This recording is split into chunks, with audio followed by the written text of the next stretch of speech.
agora, viu? Vocês não... Pronto. Se falar besteira, vai aparecer no vídeo. Tudo bom? Então, a gente está na nossa aula 4. Mentira, não vou falar com essa voz, não. A gente está na aula 4. A gente vai finalizar hoje o nosso curso de Bernoulli. Desculpa, nosso curso de Mecânica dos Fluidos. Finalizando com Bernoulli. A gente aprendeu, então, a parte estática. E agora a gente, desde a aula passada, a gente entrou com a aula, com a parte de hidráulica, com a parte não de estática. A gente começou falando sobre estática e agora a gente vai falar sobre hidrodinâmica, né? Então, a gente foi na hidrostática e agora está na hidrodinâmica. É isso que eu queria falar. Tá difícil de sair. Então, para solucionar problemas... Peraí, eu vou fazer uma pergunta. Vocês lembram o que é fluidos? Já que a gente tem um tempo sem se ver? Sim. Sobre uma tensão? Sobre uma tensão de cisalhamento, que é aquela tensão que corta o nosso material, né? É tipo uma pressão. Tá. Então, vocês sabem o que é fluidos. É tudo que se move, né? Sobre uma tensão de cisalhamento, só para reforçar. Então, para resolver esses problemas, a gente pode ter dois tipos de solução. A gente tem a solução que é integral e a solução diferencial. Na solução que é integral, ela vai integrar, né? A gente usa a integral, né? Então, ela é muito utilizada para resolver quando a gente tem um espaço que é bem definido. Lembrando que na integral, como é que a gente faz para resolver a integral? A integral, na verdade, nada mais é do que a gente pegar um gráfico. Então, a gente tem um gráfico e a gente resolve a área desse gráfico. Quando a gente sabe a área desse gráfico, é a mesma coisa que a gente resolver a nossa integral. Não é isso que a gente aprendeu integral? Sim, né? Integral, na verdade, é o quê? É descobrir a área, a geometria daquele espaço que a gente está querendo calcular. Então, quando eu tenho um espaço que é bem definido, a gente usa a solução que é integral. Agora, já quando a gente não tem aquele espaço que não é tão bem definido, então a gente tem que usar uma solução diferencial. A mais conhecida é de Navier-Stokes, só que a gente não entra nessa solução diferencial aqui no nosso contexto, né? A gente não entra em fenômeno de transporte, a gente não vai entrar nessa equação de Navier-Stokes. Mas, basicamente, a solução diferencial é para resolver quando a gente tem aqueles problemas que a gente tem uma quantidade finita de partículas, ou seja, quando a gente tem poucas partículas, que é difícil a gente calcular, a gente saber que espaço é que a gente vai utilizar, qual é a área dele. Então, quando a gente tem essa dificuldade, a gente usa a solução diferencial. Então, para esse tipo de solução, que é integral, que a gente vai usar na aula, a gente tem alguns princípios que são clássicos que a gente vai utilizar para que a gente possa definir bem o nosso sistema. Então, a gente vai levar em conta as leis de Newton, a gente vai ter que levar em conta as leis de Euler, falei certo, geralmente eu chamo de Euler, mas é Euler.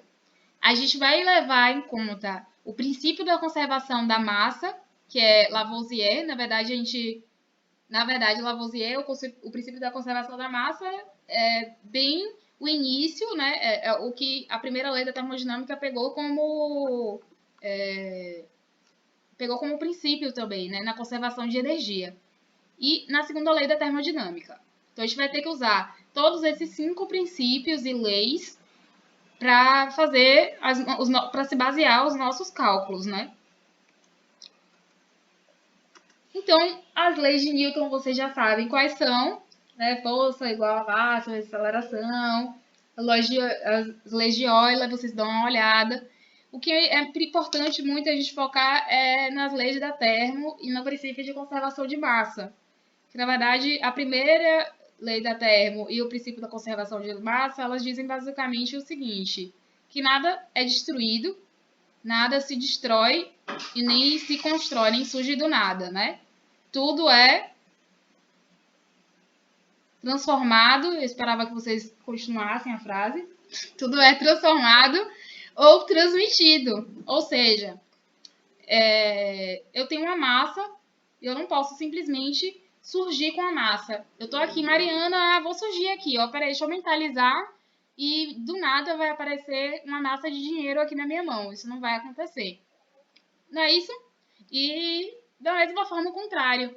Eu não posso chegar e matar uma pessoa, por exemplo, e sumir com essa pessoa, porque não vai ter nem que eu carbonize a pessoa, essa pessoa vai deixar de existir. Ela vai virar no mínimo cinza, mas ela não vai deixar de existir, entendeu? Então, tudo vai ser transformado. Por exemplo, a pessoa que foi morta e eu carbonizei, ela vai ser transformada em cinzas, certo? Eu não vou desaparecer com ela. E outra, então a gente tem duas formas de fazer isso dentro de um sistema, que é ou transmitir ou transformar, ou a massa ou a energia. Vale para energia também. Então, o que é transmitir alguma coisa? Quando, por exemplo, eu transfiro calor de mim para algum objeto que está mais frio. Isso é uma transmissão de calor. Eu não tô mudando a energia. Eu apenas estou transmitindo a minha energia. Mas o tipo de energia é o mesmo, que é calor. Já na transformação, é quando eu transformo uma massa em outro tipo de massa. Por exemplo, quando eu transformo água em gelo. Ou, por exemplo, quando eu transformo energia elétrica em energia em forma de calor, que é o caso da nossa lâmpada. A gente vai ligar a lâmpada através da energia elétrica. Só que essa energia elétrica, ela vai se transformar em forma de calor. Meu Deus, meu nariz está pipocando aqui. Na segunda lei da termodinâmica, ele já dá um contexto que ainda é sobre a conservação, só que ele fala dentro dessa conservação que essa energia, além dela ser ela ser conservada, ela vai ter um sentido, né? Então, quando eu falo em sentido, eu quero me referir ao sentido, por exemplo, que sempre vai ser, por exemplo, se eu for levar em consideração o calor, vai ser sempre a energia saindo de um ambiente ou objeto de maior temperatura, ou seja, mais calor, né? Para o ambiente ou objeto de menor temperatura, mais frio. Então, é sempre nesse sentido, no sentido de maior para menor. Então, por exemplo, se eu, Mariana, estou a 35 graus, a 35 graus estou numa temperatura normal, né? Se eu estou a 35 graus, pego um gelo que está, sei lá quanto é que está o gelo, a menos 0 graus, né? A menos. Então, eu vou pegar esse gelo na mão. O que é que vai acontecer? Eu vou transferir o meu calor, porque eu estou na temperatura acima da do gelo. Eu vou transferir esse calor e vou passar esse calor para o gelo. Aí o gelo vai fazer o quê? Vai passar por uma transformação de fase. E a transformação de fase vai fazer com que esse gelo se transforme em líquido.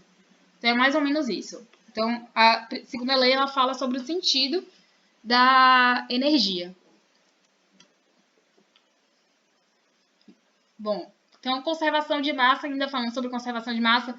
Bom, isso a gente falou na aula passada, mas vale a pena ratificar porque a gente está aqui dando introdução também, de certa forma. A gente está falando sobre hidrodinâmica. Então, ele fala que através da conservação de massa, a gente consegue dizer que nossa vazão mássica que entra de um sistema vai ser igual à nossa vazão mássica que vai sair do sistema. Vocês lembram que na aula passada eu falei sobre vazão. Vazão volumétrica é diferente de mássica. Na minha vazão volumétrica, o que é que eu tenho? Eu tenho a vazão volumétrica que é dada pela letra Q também, só que a diferença é que é só Q. Então, essa vazão volumétrica, ela vai ser um volume, uma vazão que é o quê? Uma quantidade de volume passando por um determinado tempo, por uma área, certo? Então, isso vai ser a nossa vazão, vai ser o volume pelo tempo. Já na nossa vazão mássica, a vazão mássica basta a gente multiplicar a nossa vazão volumétrica pela nossa densidade, que é chamada de ρ. Na verdade, não é densidade, é massa específica. Então, o nosso Rho, que é essa letra daqui, ó, esse Rho, podem anotar isso aí, Rho, e repetir algumas vezes. Rho, Rho, repitam comigo. Rho. Rho é a massa específica. Falem comigo. Rho é a massa específica. Parabéns. Isso. Ou seja, o Rho, que é a nossa massa específica, multiplicado pelo volume, pela vazão volumétrica, vai ser igual à nossa vazão mássica. É só isso a diferença, tá? Não tem, na verdade, nenhum mistério. E aí, foi o que eu falei, né? Lembrando que a nossa vazão vai ser... A nossa vazão volumétrica, eu falei que ia ser dada pela letra Q. E além de ser calculada através do volume dividido pelo tempo, ela também pode ser calculada através da velocidade média multiplicado pela área da seção em que esse fluido vai entrar. Se for um tubo, vai ser a área do círculo, né, que essa seção vai entrar. Se for um quadrado, vai ser a área do quadrado. Se for retangular, vai ser a área da face do retângulo. E aí vai depender de onde a água está passando, água ou fluido está passando. Falei para vocês na aula passada como é que calcula a velocidade média. Então tá lá gravado no vídeo. Quem tiver dúvida, volta lá no vídeo ou não se preocupe, a gente vai fazer exercícios e nesses exercícios a gente vai relembrar todas essas equações que a gente deu. Então, é normal que talvez vocês estejam ainda sem saber direito o que é cada coisa, mas a vazão volumétrica, ela também pode ser dada pela velocidade média multiplicado pela área. Ou seja, a vazão mássica vai ser igual ao quê? A ρ vezes a velocidade média multiplicado pela área. No caso de existir a conservação de massa, não somente de energia, vai ser, então, entrada igual a saída. Agora, se o líquido for incompressível, ou seja, se o volume não variar, né, então significa que não existe vazão mássica, só vai existir a vazão volumétrica. Isso faz total sentido, porque se eu não altero o meu volume, a minha densidade, que é massa sobre volume, também não vai se alterar. Então, quando o líquido é incompressível, o fluido é incompressível, eu não tenho vazão... Tá escutando?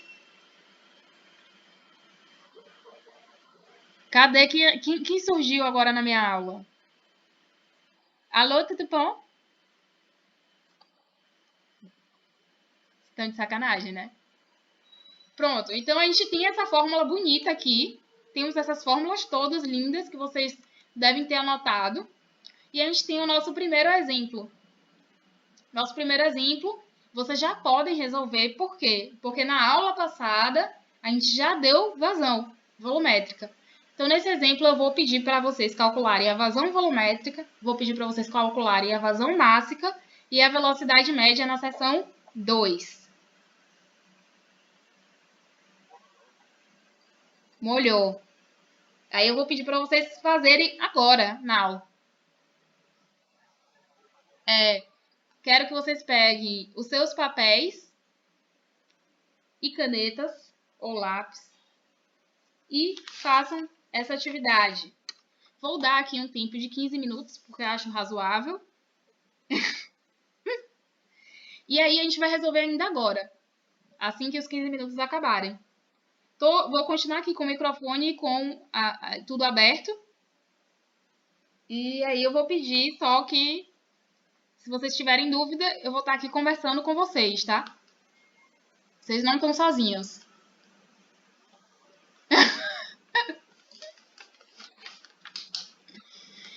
Vou dar um pause aqui na gravação, ou não.